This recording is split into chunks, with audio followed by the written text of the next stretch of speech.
May alaga ako dito guys, isa. Ayun, supil ito. Sinuparat ko siya. Yan. Apat yun sila magkakapatid dahil hindi siya nagpahuli guys. Yan ang nangyari sa kanya. Pag ihalo ko sa doon sa kapatid niya.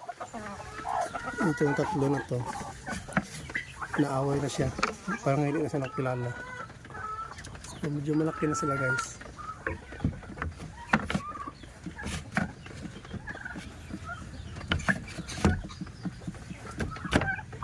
Ito naman. Yan sila magkakapatid yan lahat. 10 yan sila.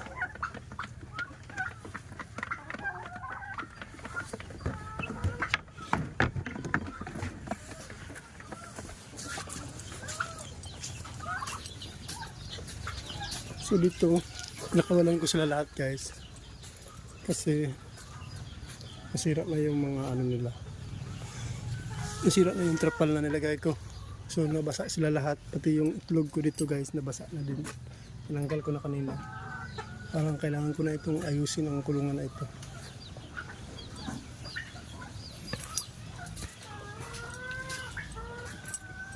Parang hindi talaga maganda yung paggagawa ko ng ano dito, sit up. Ito dito nasira na din. Dito nabasag lahat ng itlog ng ano, pabo. Napakarumi na dito guys. Hindi na siya maganda.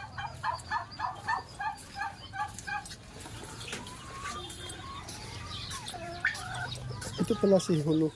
Matapang masyado kaya dinalian ko. Ito yung mag-asawang pabo dito sa farm ko. Yan. Parang excited silang tatlo doon. No? Kasi yan sila nakulong yan sila doon. Sa marami nating kulungan. Ito naman sila laki na kulong din.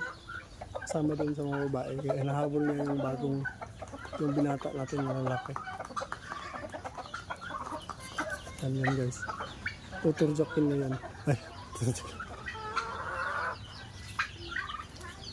So dito rin may siniparat na kulungan. At nangingitlog na yan. Yung isa, yung yelo. At yan naman si Gri. Anak yan ni Gri. Okay. Pwede pa sila Gri. Yan, anak yan sa at napaka, ang tawag yan, iblas kumbaga pa. Laging takot. Nalo ko yan sila, sinubukan ko para maging maamo sila na magkasama sila din sa isang lalaki. Pero hindi pa yan na ano guys, natuturja kasi very iblas siya. Ito naman sa lalaki, mahina. Hindi nakarubas.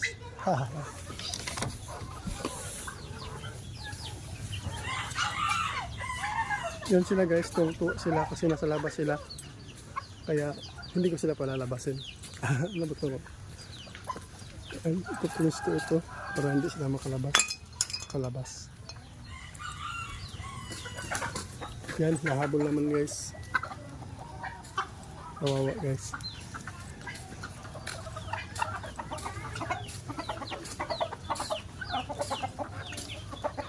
So dito tayo sa panghuli guys sa mga sisiw at sa mga itlog.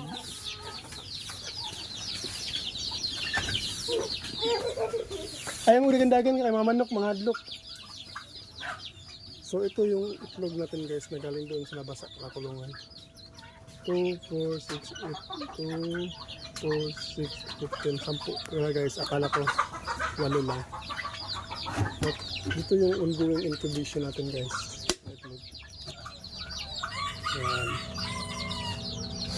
Mga ano yan sila, marunong ako magbilang. Parang 15 yung bago at saka 4 yung luma. Parang damit lang. At ito, luma na ito masyado. Hinats ko na ito. 17 pieces ito sila at saka may dalawang maliit na itlog at saka may isang malaki. So, ano sila lahat? 18.